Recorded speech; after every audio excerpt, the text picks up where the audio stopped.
सभी लोग को संपूर्ण पर्यावरण का निचोड़ दूंगा इस वीडियो में। सतत विकास लक्ष्य 2017 के सूचकांक के संबंध में भारत का स्थान है 116वां स्थान।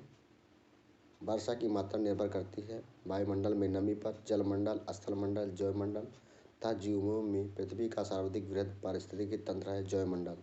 नेशनल ग्रीन ट्रिब्यूनल (एनजीटी) की भारत सरकार द्वारा स्थापना की गई थी वर्ष 2010 में। पर्यावरण से अभिप्राय है भूमि, जलवायु, पौधों एवं पशुओं की प्राकृतिक दुनिया जो इनके चारों ओर अस्तित्व में है, उन संपूर्ण दशाओं का योग जो व्यक्ति को एक समय बिंदु पर घेरे हुए होती है। भौतिक, जैविक एवं सांस्कृतिक तत्वों की अंतःक्रियात्मक व्यवस्था जो अंतः संबंधित होती है पर्यावरण कहलाती है।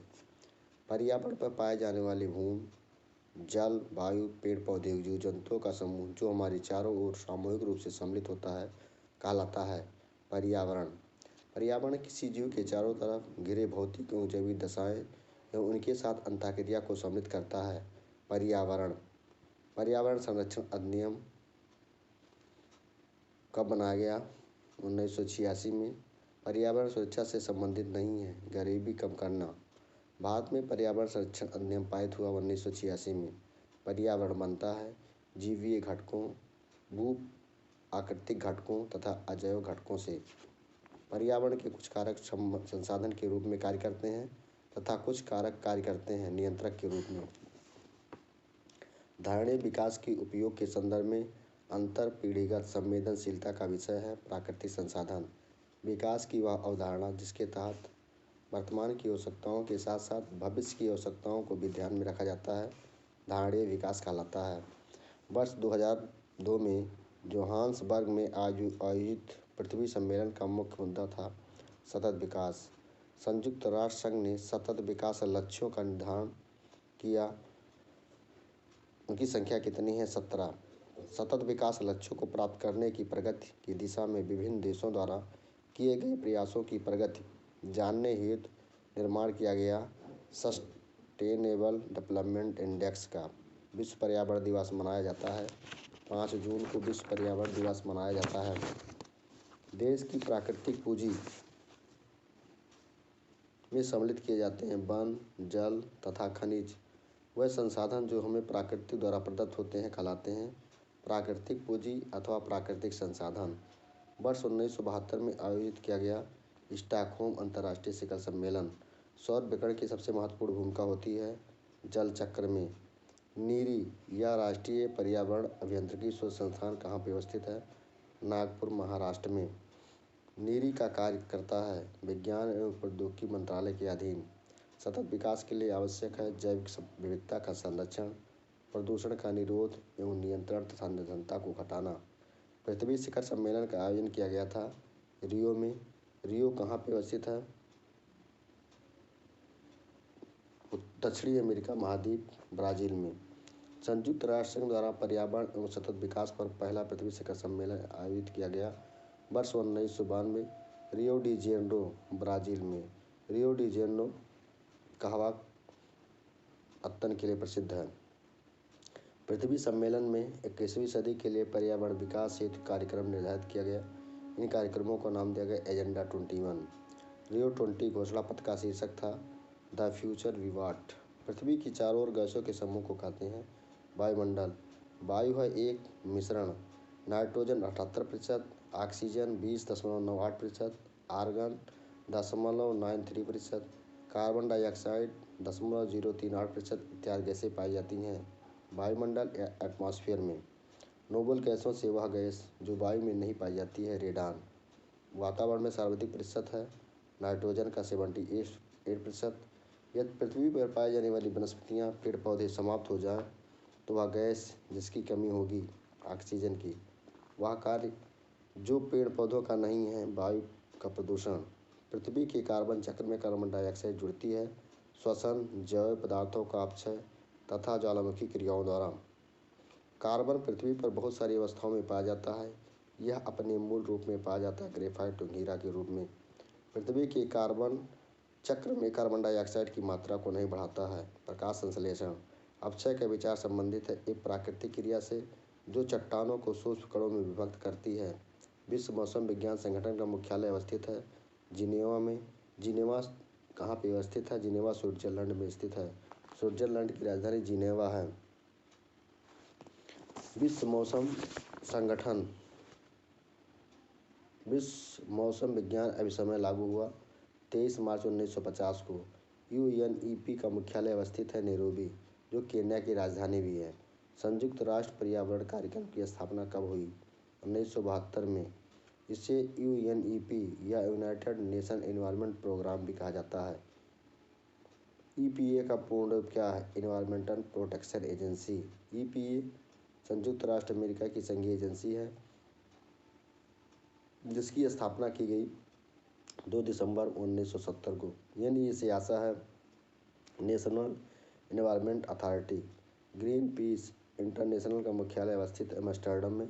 ग्रीन पीस इंटरनेशनल एक गैर सरकारी पर्यावरण संस्था है या संगठन है। इको मार्क उन भारतीय उत्पादों को दिया जाता है जो पर्यावरण के प्रति मैत्रीपूर्ण हो। ब्यूरो ऑफ इंडियन स्टैंडर्ड द्वारा वर्ष 1991 में दिया जा रहा इको मार्क प्रमाण पत्र पर्यावरण अनुकूल उपभोक्ता उत्पादों को चिन्हित करने के लिए सरकार ने आरंभ किया इको मार्क। धारणीय कृषि का अर्थ है या सस्टेनेबल एग्रीकल्चर का अर्थ है भूमि का इस प्रकार प्रयोग कि उसकी गुणवत्ता अच्छी बनी रहे। भारत में टिकाऊ कृषि के लिए राष्ट्रीय मिशन चल रहा है 2014-2015 से। भारत में हरित गृह कृषि प्रारंभ करने वाला पहला राज्य है पंजाब, जो कि हमारे देश में अवस्थित है। प्राकृतिक वनस्पति जलवायु का सही सूचकांक है। जल प्रिय पौधे एक जलवायु में पाए जाते हैं। कथन और कारण दोनों सही है तथा कथन कारण का स्पष्टीकरण कर रहा है। नगरीकरण एवं औद्योगिकरण हानिकारक हैं। संतुलित विकास के लिए, पर्यावरण पारिस्थितिकी के लिए, जैव विविधता के संरक्षण के लिए। राष्ट्रीय हरित न्यायाधिकरण अधिनियम 2010 भारतीय संविधान के जिस संविधान के अनुरूप अधिनियमित हुआ था, स्वास्थ्य पर्यावरण के अधिकार के अनुरूप, जो अनुच्छेद 21 के अंतर्गत जीवन के अधिकार का अंग माना जाता है।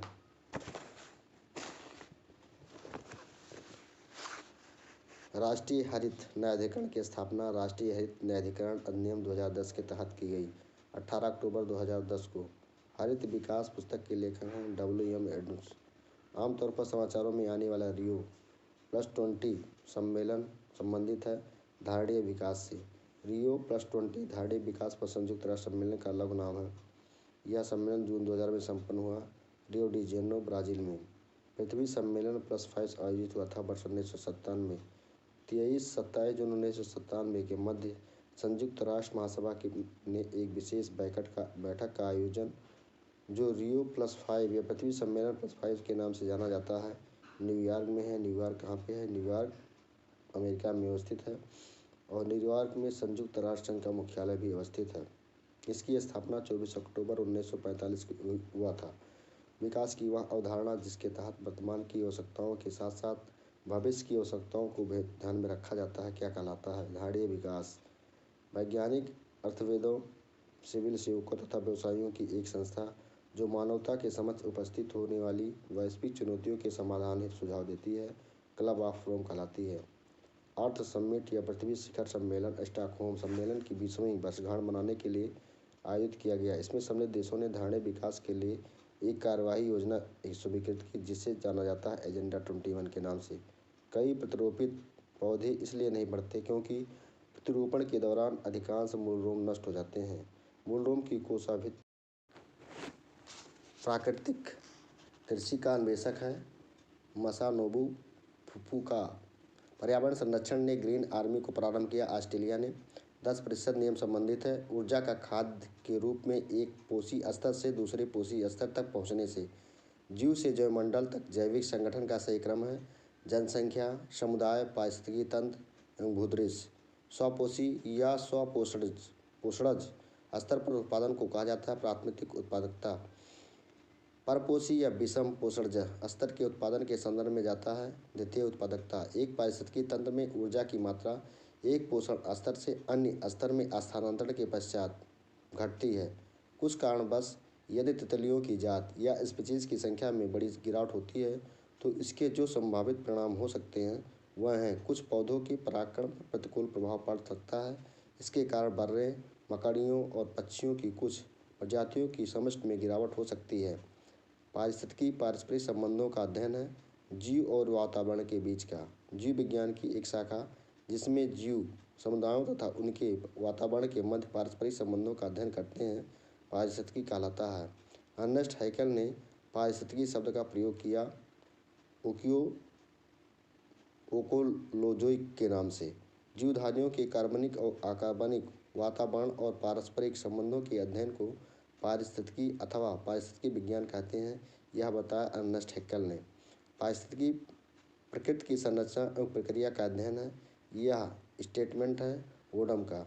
सर्वप्रथम पारिस्थितिकी तंत्र या इकोसिस्टम की संकल्पना किसने प्रतिपादित किया? वर्ष 1935 में A.G. टांसले द्वारा। पारिस्थितिकी तंत्र की विचारधारा को बायोसिनोसिस तथा माइक्रोकास्म कहा जाता है। कार्ल मोबियस तथा फोर्ब्स ने प्रकृति की एक कार्यात्मक इकाई के रूप में जानी जाती है पारिस्थितिकी तंत्र को। पारिस्थितिकी तंत्र के संबंध में सही कथन है। पारिस्थितिकी तंत्र किसी निश्चित स्थान, समय, इकाई के समस्त जीवों तथा भौतिक पर्यावरण का प्रतिनिधित्व करता है। यह एक कार्यशील इकाई है। इसकी अपनी उत्पादकता होती है। पारिस्थितिकी तंत्र के विषय में सही नहीं है। यह एक बंद तंत्र होता है। यह सही नहीं है। पारिस्थितिकी तंत्र को इकोसिस्टम शब्द का सर्वोत्कृष्ट वर्णन किया गया। जीवों का समुदाय और साथ साथ ही पर्यावरण जिसमें वह रहते हैं। किसी क्षेत्र के सभी जीवधारी तथा वातावरण में उपस्थित अजैव घटक संयुक्त रूप से निर्माण करते हैं पारितंत्र का। कृत्रिम पारितंत्र है खेत। कृत्रिम पारिस्थितिकी तंत्र है धान का खेत। घास स्थल, वन तथा मरुस्थल उदाहरण है पारिस्थितिकी स्थलीय पारिस्थितिकी तंत्र के। झील, नदियाँ तथा समुदाय आते हैं जलीय पारिस्थितिकी तंत्र में। किसी निश्चित क्षेत्र में प्राणियों की संख्या की सीमा जिसे पर्यावरण समर्थन कर सकता है कहलाता है वहन क्षमता। बिना पर्यावरण की रुकावट के प्रजनन की क्षमता कहलाती है जैविक विभव या बायोटिक पोटेंशियल। एक पद जो केवल जीव द्वारा ग्रहण किए गए दिक स्थान का ही नहीं बल्कि जीवों के समुदाय में उसकी कार्यात्मक भूमिका का भी वर्णन करता है पारिस्थितिकी कर्मकता कहलाता है। पृथ्वी के सर्वाधिक क्षेत्र पर फैले हुए पारिस्थितिकी तंत्र को कहते हैं सामुद्रिक। पृथ्वी पर विद्यमान जलमंडल में समुद्री जल होता है लगभग 97% भाग। समुद्री जल में सर्वाधिक व्याप्त लवण है सोडियम क्लोराइड। पारिस्थितिकी संतुलन बनाए रखने में मदद करता है वनारोपण, वर्षा जल प्रबंधन तथा जैव मंडल भंडार। वन्य जीव संरक्षण एवं पर्यावरण में व्याप्त प्रदूषण का निवारण मददगार है पर्यावरणीय संतुलन बनाए रखने में। भारत में पारिस्थितिकी असंतुलन का एक प्रमुख कारण है वनोन्मूलन। वह कार्य जिससे पारिस्थितिकी संतुलन बिगड़ता है वृक्ष काटन कहलाता है। पारिस्थितिकी तंत्र में उच्चतम पोषण स्तर का स्थान प्राप्त होता है सर्वाहारी को। पारिस्थितिकी तंत्र का एक जीवीय संगठक नहीं है वायु। पारिस्थितिकी निकाय में ऊर्जा का प्राथमिक स्रोत सौर ऊर्जा है। पारिस्थितिकी तंत्र में खाद्य श्रृंखलाओं के संदर्भ में जिस प्रकार के जीव अपघटक जीव कहलाते हैं कवक या जीवाणु। अपघटक वह जीव होते हैं जो अपक्षय या शरण की प्रक्रिया को तेज करते हैं जिससे पुनः चक्रीकरण हो सके। पोषण तत्वों का निर्जीव कार्बनिक तत्वों को अकार्बनिक यौगिकों में तोड़ते हैं। अपघटक सूक्ष्म जीवों की एक विस्तृत किस्म जैसे फफूंद, जीवाणु, गोलकृमि, प्रोटोजोआ और केंचुआ भूमि पैदा करते हैं। अपघटकों की प्राथमिक उपभोक्ता हैं चींटी तथा हिरण। किसी खाद्य श्रृंखला में मुख्यतः प्राथमिक उपभोक्ता की श्रेणी में आते हैं शाकाहारी प्राणी। अपघटक तथा प्राथमिक उपभोक्ता दोनों की श्रेणी में आती है चींटी। वह जीवधारी जो अपना भोजन प्राथमिक उत्पादकों से प्राप्त करते हैं कहलाते हैं प्राथमिक उपभोक्ता। खाद्य श्रृंखला या फूड चेन में मानव है प्राथमिक तथा द्वितीय उपभोक्ता। साग सब्जियों का सेवन करने पर मनुष्य प्राथमिक उपभोक्ता जबकि मांस मच्छी होने पर श्रेणी में आएगी द्वितीय उपभोक्ता की। समुद्री वातावरण में मुख्य प्राथमिक उत्पादक होते हैं फाइटोप्लैंक्टन्स। पारिस्थितिकी तंत्र के जैविक घटकों में उत्पादक घटक हरे पौधे। हरे पौधे सूर्य के प्रकाश का उपयोग करके अपना आहार स्वयं निर्मित करते हैं प्रकाश संश्लेषण की विधि द्वारा। प्रथम पोषक स्तर के अंतर्गत आते हैं हरित पादप। पौधे हरे रंग के लवक या क्लोरोफिल की सहायता से करते हैं प्रकाश संश्लेषण। जीवित घटकों में शामिल होने के कारण पारिस्थितिकी तंत्र से संबंधित हैं हरे पौधे। एक घास स्थलीय पारिस्थितिकी तंत्र के साथ खाद्य श्रृंखलाओं के विभिन्न घटकों का सही क्रम है। घास, टिड्डा, मेढक, सर्प। घास उत्पादक टिड्डा प्राथमिक उपभोक्ता, मेढक द्वितीय उपभोक्ता और सर्प तृतीयक उपभोक्ता है। ऐसे पदार्थ जिनके ऑक्सीकरण के पश्चात जीवधारियों को ऊर्जा प्राप्त होती है वह कहे जाते हैं फूड या खाद्य। जीवों द्वारा ऊर्जा का प्रवाह होता है एक दिशीय। आहार श्रृंखला का निर्माण करते हैं घास, मकड़ी तथा मानव। जीव भार का पिरामिड जिस पारिस्थितिक तंत्र में लौट जाता है वह है तालाब। पारिस्थितिकी तंत्र के विभिन्न स्तरों के प्रति इकाई क्षेत्र में उपस्थित जीवभार के रेखाचित्र निरूपण को कहते हैं जीवभार का पिरामिड। स्थलीय पारिस्थितिकी तंत्र में जीवभार का पिरामिड होता है सीधा। पारिस्थितिकी तंत्र में डीडीटी का समावेश होने के बाद किसी एक जीव में उसका संभवतः अधिकतम साधारण प्रदर्शित होता है सांप। जब कुछ प्रदूषक आहार श्रृंखला के साथ सांद्रता में बढ़ते जाते हैं और ऊतकों में जमा होते जाते हैं तो इस घटना को जैविक आवर्धन कहते हैं। डीडीटी जैसे प्रदूषक होते हैं जैव अनिम्नीकरणीय। पारिस्थितिकी मित्र नहीं है यूकेलिप्टस। यूकेलिप्टस की को उसकी अत्यधिक जल ग्रहण शक्ति के कारण घोषित किया जाता है पर्यावरण शत्रु। वृक्ष जो पर्यावरण संकट माना जाता है यूकेलिप्टस। लैंटिक आवास का उदाहरण है तालाब एवं दलदल। स्थित जल के आवास लैंटिक्स आवास के अंतर्गत आते हैं। इनके उदाहरण आर्द्रभूमि, तालाब, झील, जलाशय। बहते जल के आवास लैंटिक्स आवास कहे जाते हैं जैसे नदी। दो विभिन्न समुदायों के बीच का संक्रांत क्षेत्र कहलाता है इकोटीन। सर्वाधिक अस्थायी पारिस्थितिकी तंत्र है महासागर। सबसे अस्थायी पारिस्थितिकी तंत्र है समुद्र। पारिस्थितिकी तंत्र में तत्वों के चक्रों को कहते हैं जैव भू रासायनिक चक्र। जल चक्र को ओडम ने सम्मिलित किया गैसीय चक्र के रूप में। पारिस्थितिकी संतुलन से संबंधित नहीं औद्योगिक प्रबंधन। पारिस्थितिकी अस्थायी मितव्यता है यह जिस आंदोलन का नारा है चिपको आंदोलन। नर्मदा नदी के ऊपर बनाई जा रही बहुउद्देशीय बांध परियोजना को रोकने के लिए चलाया गया आंदोलन है नर्मदा बचाओ आंदोलन।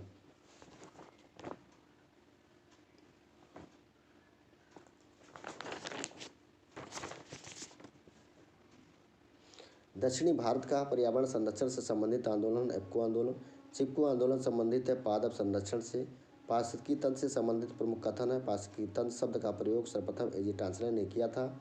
जो जीव अपना भोजन स्वयं उत्पादित करते हैं उन्हें स्वपोषित कहते हैं। पारिस्थितिकी तंत्र शब्द का प्रयोग सर्वप्रथम एजी टांसलर ने दिया था।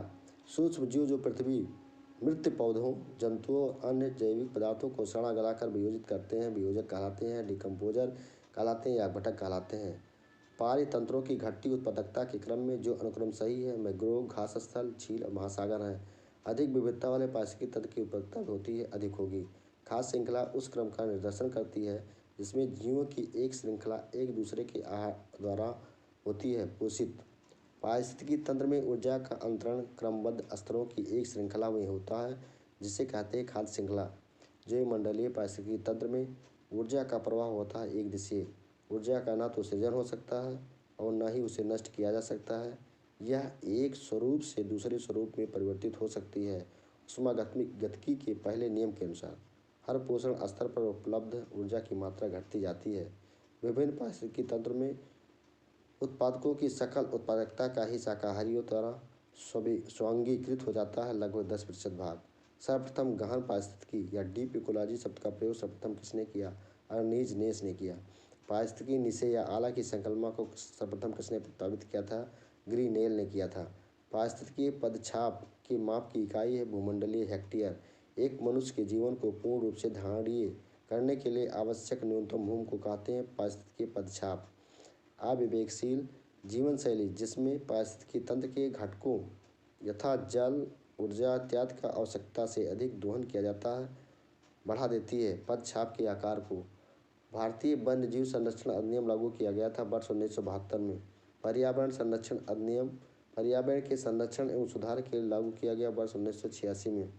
जनजातियों एवं अन्य पारस्परिक वन निवासियों अधिनियम लागू किया गया दिसंबर 2006 में। वन संरक्षण अधिनियम लागू किया गया वर्ष 1980 में। मिलेनियम इकोसिस्टम असेसमेंट पारिस्थितिकी तंत्र की सेवाओं के प्रमुख वर्गों का वर्णन करता है व्यवस्था, समर्थन, नियंत्रण, संरक्षण और सांस्कृतिक।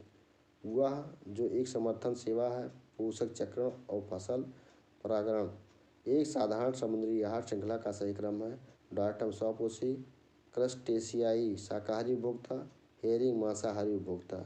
जैव वानिकी संबंध में सही है यह पारिस्थितिकी का पर्याय है यह प्राकृतिक तंत्रों के मूल्य पर बल देता है जो मानव तंत्रों को प्रभावित करते हैं। जैवमानिकी अर्थात बायोनिक्स शब्द बायो तथा नोमिस शब्दों से मिलकर बना है। बायो शब्द का तात्पर्य जीव या जीवन से है, जबकि नोमाइस ग्रीक शब्द नोमोस से व्युत्पन्न जिसका अर्थ है नियम। नियम ला या बायोनॉमिक्स शब्द का शाब्दिक अर्थ है जीवन के नियम। किसी जल निकाय में घनत्व पूर्णता को दर्शाती है। पिक्नोक्लाइन किसी जल निकाय में पूर्णता को प्रदर्शित करती है। हेलोक्लाइन किसी जल निकाय में गहराई के साथ तापमान परिवर्तन को दर्शाती है। थर्मोक्लाइन तंत्र उत्पादकता के संदर्भ में समुद्री उत्प्रवाह क्षेत्र इसलिए महत्वपूर्ण है क्योंकि ये समुद्री उत्पादकता बढ़ाते हैं पोषकों को सतह पर लाकर। वायु प्रवाह द्वारा समुद्र की सतह पर विद्यमान गर्म पोषक रहित जल को सघन ठंडे तथा पोषक तत्वों से परिपूर्ण जल द्वारा स्थानांतरित कर दिया जाता है समुद्री उत्प्रवाह द्वारा। पारिस्थितिकी संवेदी क्षेत्र वह क्षेत्र हैं जिन्हें घोषित किया जाता है पर्यावरण संरक्षण अधिनियम 1986 के तहत। पारिस्थितिकी संवेदी क्षेत्रों में कृषि को छोड़कर सभी मानव क्रियाओं का निषेध नहीं है, बल्कि कुछ पर प्रतिबंध लगाया गया है और कुछ को प्रतिबंधित किया गया है या विनियमित किया गया है। घास फसलों में वृक्ष पारिस्थितिकी अनुक्रमण के अंश के रूप में जिस कारण घासों को प्रतिस्थापित नहीं करते हैं वह है जल की सीमाओं एवं वाक के कारण। भौतिक पर्यावरण में किसी समुदाय का समय के साथ रूपांतरण ही कहलाता है पारिस्थितिकी अनुक्रमण। जैविक अनुक्रमण की प्रावस्थाओं का सही क्रम है नगरीकरण, प्रवास, अस्थापन, प्रतिक्रिया, स्थिरीकरण। वर्ष 1916 में पौधों की विभिन्न प्रजातियों का अध्ययन किया जाता तथा अनुक्रमण का सर्वनाम परिभाषा दी एफ क्लेमेंट ने। वह प्राकृतिक विधि जिसके अंतर्गत एक ही निहित तथा निश्चित स्थान पर एक विशेष समूह दूसरे समूह द्वारा विस्थापित हो जाते हैं अनुक्रमण कहलाता है। राष्ट्रीय उद्यानों में आनुवंशिक विविधता का रखरखाव किया जाता है इन सीटू संरक्षण द्वारा। ट्रैफिक मिशन यह सुनिश्चित करता है कि वन्य पादपों और जंतुओं की व्यापार से खतरा न हो। प्रकृति के संरक्षण को ट्रैफिक की स्थापना वर्ष 1976 में की गई। यह रणनीतिक गठबंधन WWF एवं IUCN का है। जैव विविधता को इस प्रकार प्रभावित किया जा सकता है किसी पर्यावरण में विभिन्न प्रजातियों की श्रेणी। जैव विविधता अल्फा, बीटा तथा गामा नामक श्रेणियों में विभाजित की जाती है। यह विभाजन वर्ष 1972 में हुई टेक्कर द्वारा ने की थी। जैव विविधता का अर्थ एक निश्चित क्षेत्र में विभिन्न प्रकार के पादप एवं जंतु। जैव विविधता का सबसे महत्वपूर्ण पहलू है पारिस्थितिकी तंत्र का निर्वहन। आनुवंशिक जाति समुदाय और पारिस्थितिकी तंत्र के स्तर पर विभिन्न प्रकार के कार्य करके पारिस्थितिकी तंत्र का निर्वहन करती है। जैव विविधता के नाश का कारण है जीवों के प्राकृतिक आवास की कमी, पर्यावरण प्रदूषण, वनों का नाश। जैव विविधता के ह्रास का मुख्य कारण प्राकृतिक आवासीय विनाश। प्राकृतिक संसाधनों के दोहन तथा औद्योगिक उत्पादन एवं नगरीकरण को बढ़ावा देने के उद्देश्य से प्राकृतिक वास का विनाश किया जा रहा है जो सर्वाधिक महत्वपूर्ण है जैव विविधता ह्रास के लिए। जैव विविधता के ह्रास के लिए सर्वाधिक महत्वपूर्ण कारक है प्राकृतिक वास का विनाश। जैव विविधता के कम होने का मुख्य कारण है आवासीय विनाश। संयुक्त राष्ट्र संघ द्वारा जैव विविधता दिवस मनाया जाता है 22 मई को। भौगोलिक क्षेत्र में जैव विविधता के लिए संकट हो सकते हैं वैश्विक तापन, आवास का विखंडन, विदेशी जाति का संगमन। जैव विविधता के लिए बड़ा खतरा है प्राकृतिक आवासों और वनस्पति का विनाश तथा झूम खेती। झूम खेती उत्तरी पूर्वी भारत में की जाती है। देश के पूर्वी और उत्तरी पूर्वी हिस्से में यह खेती प्रचलित है जो खेती का अवैज्ञानिक तरीका है झूम। जैव विविधता हॉटस्पॉट स्थलों में शामिल है पूर्वी हिमालय। भारत में जैव विविधता के ताप स्थल हैं पूर्वी हिमालय व पश्चिमी घाट। जैव विविधता हॉटस्पॉट केवल उष्णकटिबंधीय प्रदेशों में ही नहीं बल्कि पाए जाते हैं उच्च अक्षांशीय प्रदेशों में भी। भारत में 4 जैव विविधता हॉटस्पॉट स्थल हैं। ये हॉटस्पॉट हैं पूर्वी हिमालय, पश्चिमी घाट, म्यांमार भारत सीमा एवं सुंडालैंड। भारत में जैव विविधता के दृष्टि संतृप्त क्षेत्र है पश्चिमी घाट। जैव विविधता के संदर्भ में भारत में क्षेत्र हॉटस्पॉट माना जाता है अंडमान निकोबार द्वीप समूह में। हॉटस्पॉट शब्दों का सर्वप्रथम प्रयोग वर्ष 1988 में किया गया नॉर्मन मार्स ने, जहाँ पर जातियों की पर्याप्तता तथा स्थानीय जातियों की अधिकता पाई जाती है, लेकिन साथ ही इन जीव जातियों के अस्तित्व पर निरंतर संकट बना हुआ क्षेत्र कहलाता है हॉटस्पॉट। सबसे लंबा जीवित वृक्ष है सिकोया। किसी प्रजाति को विलुप्त माना जाता है जब वह अपने प्राकृतिक आवास में देखी नहीं गई है 50 वर्षों तक।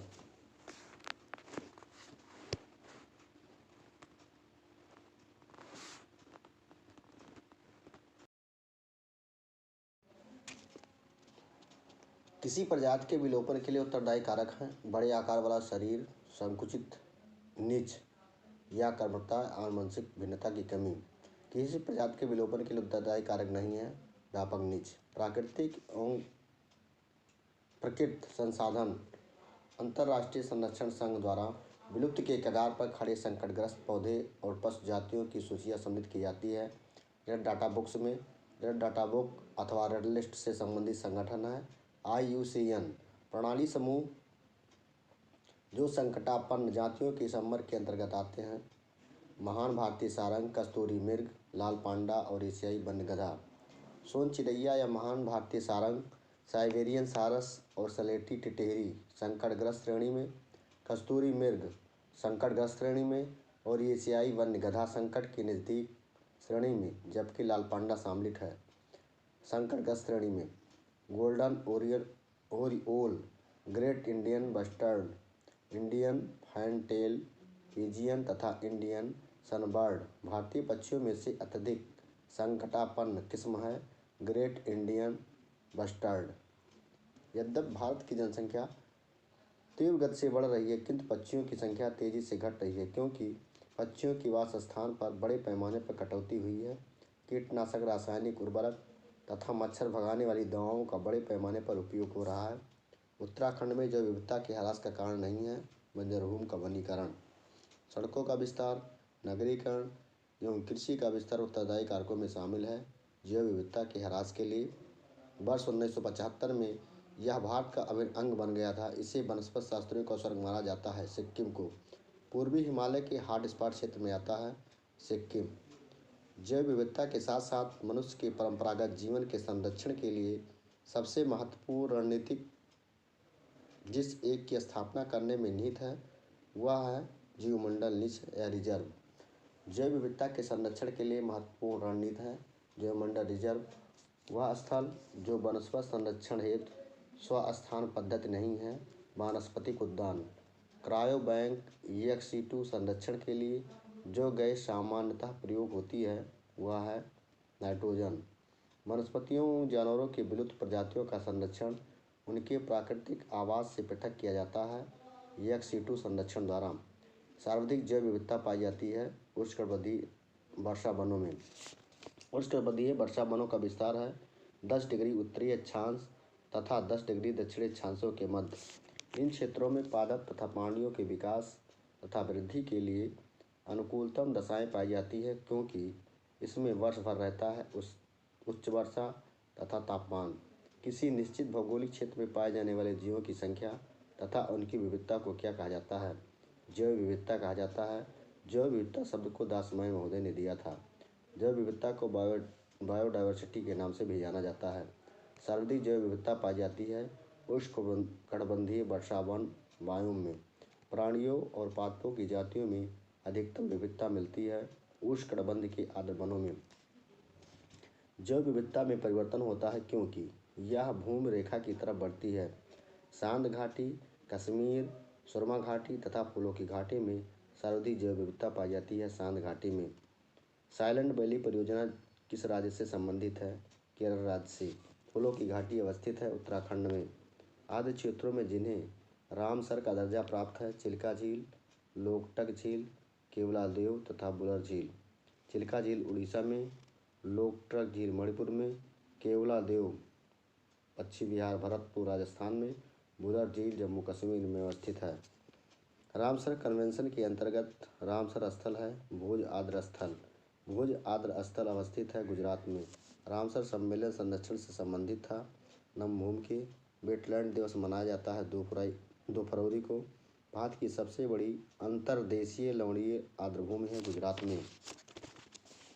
जीवमंडल आरक्षित परिरक्षण क्षेत्र है आनुवंशिक विभिन्नता के क्षेत्र।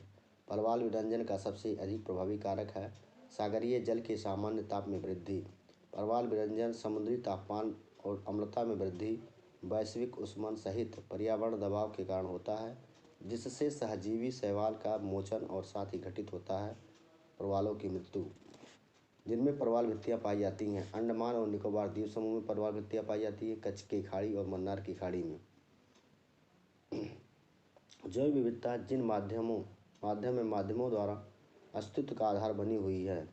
मृदा निर्माण, मृदा अपरदन की रोकथाम, अपशिष्ट का पुनः चक्रण, सस्य परागण। पारिस्थितिकी तंत्र की जैव विविधता की बढ़ोतरी के लिए उत्तरदायी नहीं है पोषण स्तरों की कम संख्या। पारिस्थितिकी तंत्र होता है एक गतीय तंत्र। हिमालय पर्वत प्रदेश जाति विविधता की दृष्टि से अत्यंत समृद्ध है। इस समृद्धि के लिए जो कारण सबसे उपयुक्त है वह है यह विभिन्न जीव भौगोलिक क्षेत्रों का संगम है। भारतीय संसद द्वारा जैव विविधता अधिनियम पारित किया गया। दिसंबर 2002 में भारतीय राष्ट्रीय जैव विविधता प्राधिकरण स्थापित किया गया। वर्ष 2003 चेन्नई, तमिलनाडु में। राष्ट्रीय जैव विविधता प्राधिकरण भारत में कृषि संरक्षण में सहायक है। यह जैव चोरी को रोकता है तथा देसी और परंपरागत आनुवंशिक संसाधनों का संरक्षण करता है। एनबीए की अनुशंसा के बिना आनुवंशिक जैविक संसाधनों से संबंधित बौद्धिक संपदा अधिकार हेतु आवेदन नहीं किया जा सकता। भारत सरकार शीव कथोर्न की खेती को प्रोत्साहित कर रही है। इस पादप का महत्व है यह मृदा संरक्षण के नियंत्रण में सहायक है और मरुस्थलीकरण को रोकता है। इसमें पोषकीय मान होता है और यह उच्च तुंगता वाले ठंडे क्षेत्रों में जीवित रहने के लिए भलीभांति अनुकूल होता है। भारत में लेह बेरी के नाम से लोकप्रिय एक पर्णपाती झाड़ी है सीबक थोर्न। पिछले 10 वर्षों में गिद्धों की संख्या में एकाएक गिरावट आई है। इसके लिए उत्तरदायी कारक एक साधारण सी दर्द निवारक दवा है जिसका उपयोग किसानों द्वारा पशुओं के लिए दर्द निवारक के रूप में एवं बुखार के इलाज में किया जाता है। यह दवा है डिक्लोफिनेक सोडियम।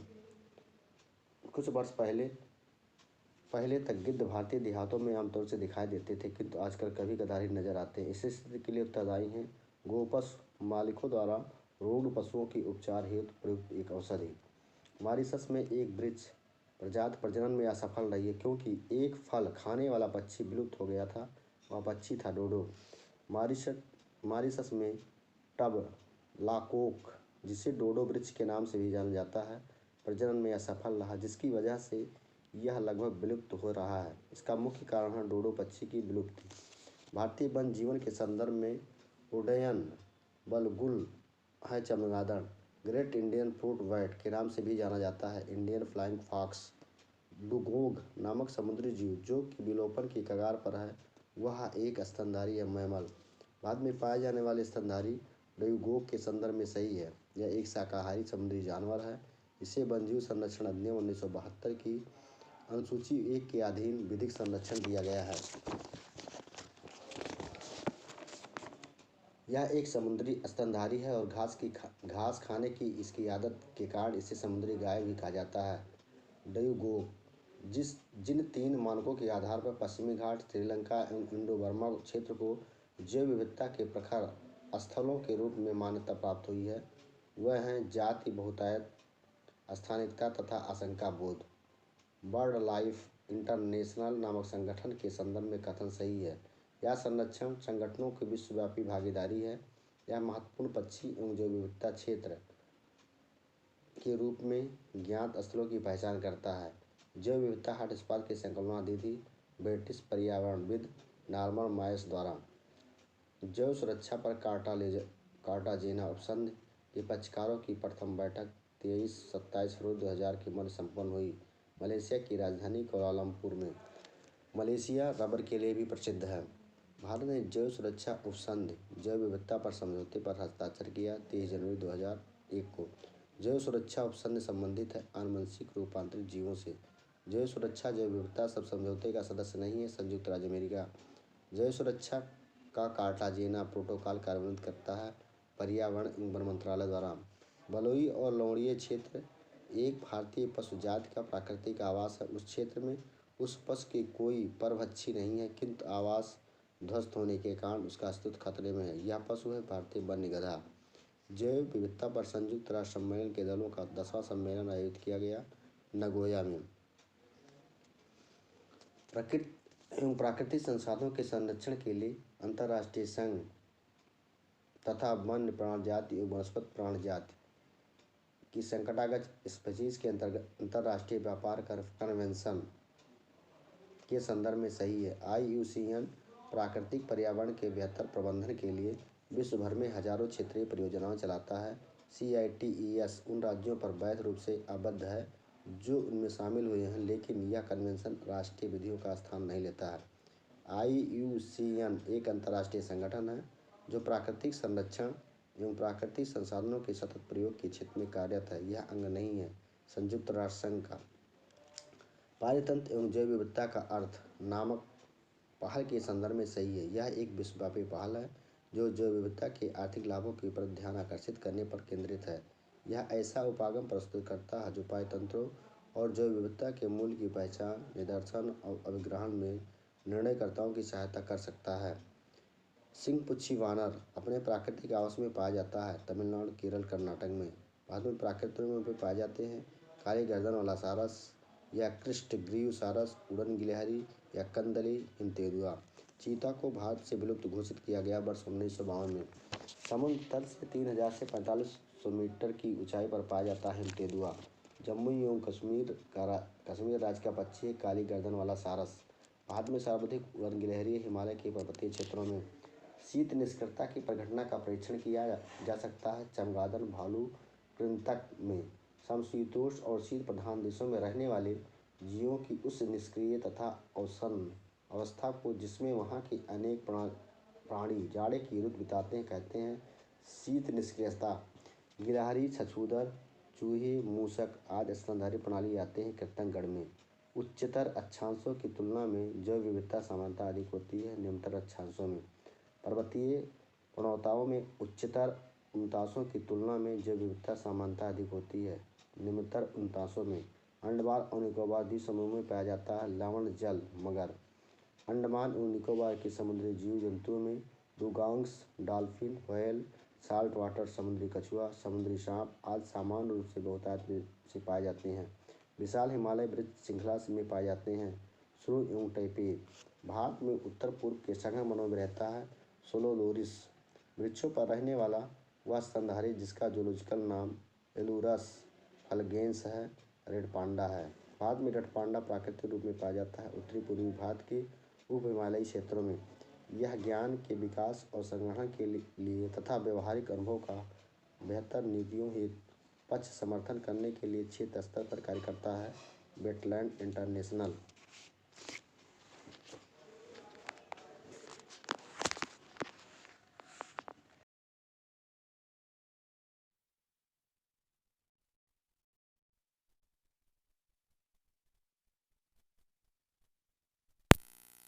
सरकारी संगठन एवं गैर लाभकारी वैश्विक संगठन है जो आज भूमियों और उनके संसाधनों को बनाए रखने तथा उन्हें पुनः स्थापित करने हेतु कार्यरत है। इसका मुख्यालय अवस्थित है नीदरलैंड में। भारत रामसर अभिसमय का एक पक्षकार है और उनसे बहुत से क्षेत्रों को रामसर स्थल घोषित किया गया है। वह कथन जो इस अभिसमय के संदर्भ में सर्वोत्तम रूप से बताता है कि इन स्थलों का अनुरक्षण कैसे किया जाना चाहिए। इन सभी स्थलों का पारिस्थितिकी तंत्र उपागम में संरक्षण किया जाए और साथ ही साथ उनके धारणीय उपयोग की अनुमति दी जाए।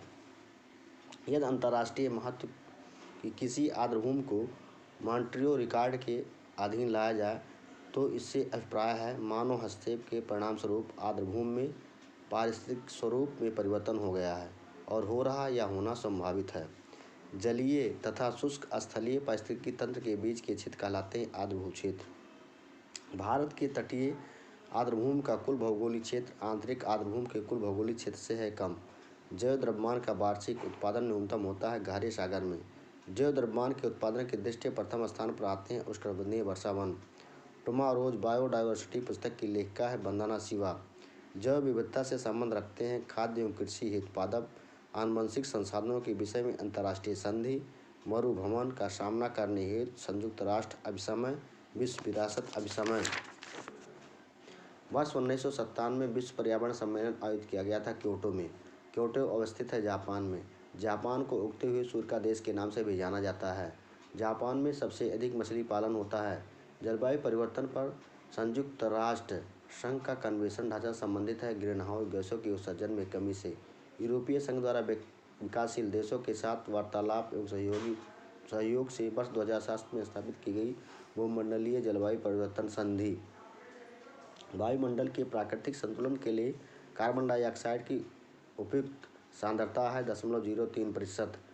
झारखंड राज्य ने जलवायु केंद्र स्थापित किया है संयुक्त राष्ट्र विकास कार्यक्रम के सहयोग से। झारखंड जलवायु परिवर्तन कार्य योजना रिपोर्ट 2014 के अनुसार सबसे संवेदनशील जिला है सरायकेला खरसावां। जलवायु परिवर्तन का मुख्य कारण है। जलवायु परिवर्तन का प्रमुख कारण ग्रीन हाउस गैसें, ओजोन परत का क्षरण तथा प्रदूषण। ग्रीन हाउस इफेक्ट वह प्रक्रिया है जिसमें वायुमंडलीय कार्बन डाइऑक्साइड द्वारा इंफ्रारेड विकिरण शोषित कर लिए जाने से वायुमंडल का तापमान बढ़ जाता है। ग्रीन हाउस प्रभाव है गैसों के वायुमंडल में जमा होने से पृथ्वी के वातावरण का गर्म हो जाना।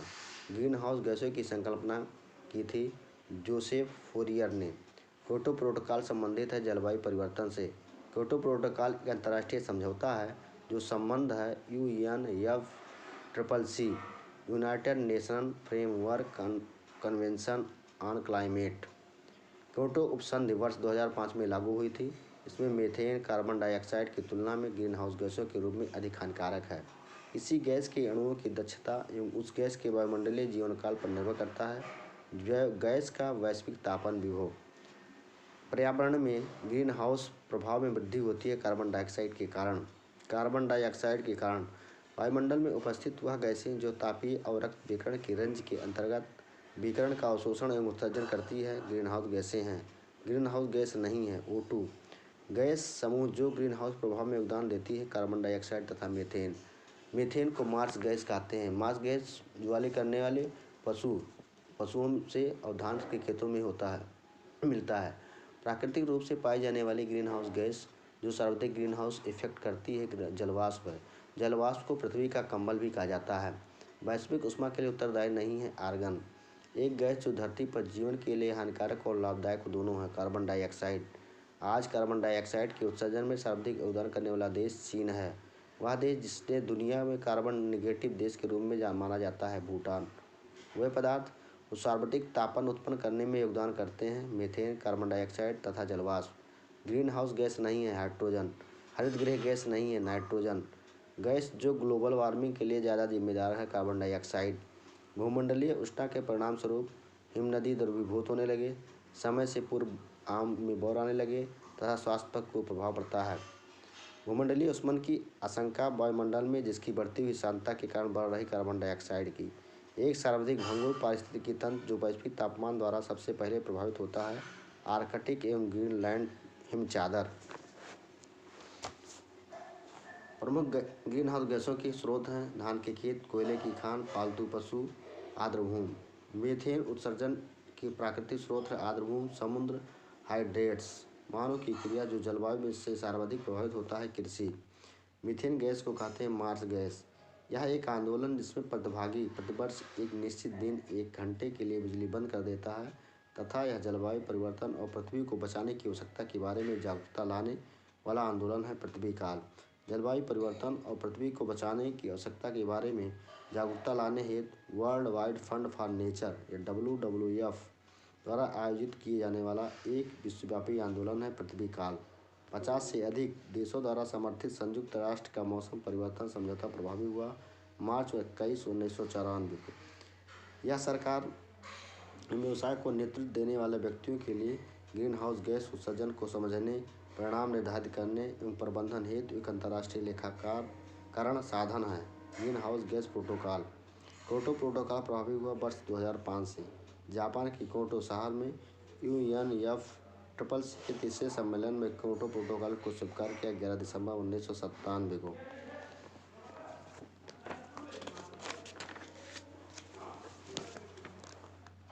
विश्व के तापमान पर आंकड़े इकट्ठे करने के लिए वैश्विक वायुमंडल चौकसी स्टेशन स्थापित किया गया अल्जीरिया, ब्राज़ील तथा केन्या में। ब्राज़ील में कहवा का भी उत्पादन किया जाता है। ब्राज़ील में गन्ने का उत्पादन भी किया जाता है। CDM clean development machine global warming में कमी के लिए हरितगृह गैस उत्सर्जन को नियंत्रित करने की प्रणाली है जो सामने आई थी क्योटो प्रोटोकॉल के तहत। कार्बन जमाव कार्बन क्रेडिट्स के बारे में स्वच्छ विकास युक्त क्योटो नवाचार युक्तियों में से एक है। CDM के अंतर्गत कार्यान्वित होने वाली परियोजना एनेक्स फर्स्ट के देशों द्वारा कार्यान्वित की जाती है, परंतु इन परियोजनाओं को गैर एनेक्स फर्स्ट विकासशील देशों को किया जाता है क्रियान्वित। एक 1 टन कार्बन डाइऑक्साइड की मात्रा को घटाने से प्राप्त होती है 1 CER यूनिट। आनुवंशिक संसाधनों को प्राप्त करने एवं उनसे मिले लाभों के समुचित व निष्पक्ष बंटवारे से संबंधित है नगोया प्रोटोकॉल। प्रथम विश्व जलवायु सम्मेलन 1979 में हुआ। प्रथम पृथ्वी शिखर सम्मेलन संबंधित एजेंडा 21 से। पृथ्वी शिखर सम्मेलन +5 संबंधित 1997 से। क्योटो प्रोटोकॉल के तहत पर्यावरण में कार्बन उत्सर्जनों को कम करने के लिए लागू की गई है कार्बन क्रेडिट प्रणाली। अंतर्राष्ट्रीय बाजार में कार्बन क्रेडिट का क्रय विक्रय किया जाता है। उनकी वर्तमान बाजार मूल्य के अनुसार कार्बन क्रेडिट का दृष्टिकोण शुरू हुआ क्योटो प्रोटोकॉल से। Bio carbon fund initiate for sustainable forest landscape एक बहुपक्षीय कोष है। यह कोष स्थलीय क्षेत्र से कमी करने को बढ़ावा देता है ग्रीन हाउस गैस उत्सर्जन में। पिछली शताब्दी में पृथ्वी की औसत तापमान में वृद्धि देखी गई -0.8 सेंटीग्रेड। यदि किसी महासागर का पादप प्लवक किसी कारण से पूर्णतः नष्ट हो जाए तो इसका प्रभाव होगा कार्बन सिंक के रूप में महासागर पर प्रतिकूल प्रभाव पड़ेगा एवं महासागर की खाद्य श्रृंखला पर प्रतिकूल प्रभाव पड़ेगा। पृथ्वी का धुरी पर अवस्था बदलना जलवायु परिवर्तन के लिए एक कारक है। यह कथन है मिलुटिन मिलानकोविच का। जलवायु परिवर्तन का क्रायोजेनिक संकेत प्राप्त किया जाता है आइस कोर से। किसी ग्लेशियर या बर्फ की चादर को छेद कर प्राप्त किया गया एक बेलनाकार नमूना हिमतत्व। भारत की जलवायु परिवर्तन प्रथम राष्ट्रीय क्रिया योजना प्रकाशित हुई थी 2008 में। भारत सरकार की जलवायु कार्य योजना के 8 मिशन से सम्मिलित नहीं आणविक ऊर्जा। ग्लोबीय ताप वृद्धि का सबसे महत्वपूर्ण परिणाम यह है कि इससे ध्रुवीय बर्फ की टोपियों के पिघलने के बाद वृद्धि होती है समुद्र की सतह में। ग्लोबीय ताप वृद्धि से विश्व के समस्त द्वीप डूब जाएंगे। मूंगे की IPCC के अनुसार वर्ष 1921 के बीच समुद्र सतह में वृद्धि का अनुमान है 0.33 से 0.45 मीटर वृद्धि का। United Nation Framework Convention on climate change एक अंतर्राष्ट्रीय संधि है जिसका गठन हुआ था रियो डी जेनेरो में 1992 संयुक्त राष्ट्र संघ के पर्यावरण और विकास सम्मेलन में। कानकुन सम्मेलन में प्रावधान किया गया एक हरित कोष का। डरबन में आई जलवायु परिवर्तन सभा में हुई थी हरित जलवायु कोष का। विश्व का पहला देश जिसने भूमंडलीय तापन के प्रतिकरण के लिए कार्बन टैक्स लगाने का प्रस्ताव रखा न्यूजीलैंड। बड़े पैमाने पर चावल की खेती के कारण कुछ क्षेत्र संभाव्यतः वैश्विक तापमान में वृद्धि दे रहे हैं। किसके लिए कारण जिनको उत्तरदायी ठहराया गया। चावल की खेती से संबंध अवायवीय परिस्थिति मीथेन के उत्सर्जन का कारक है। जब नाइट्रोजन आधारित उर्वरक प्रयोग किए जाते हैं तब कृष्ण मृदा से नाइट्रस ऑक्साइड का उत्सर्जन होता है।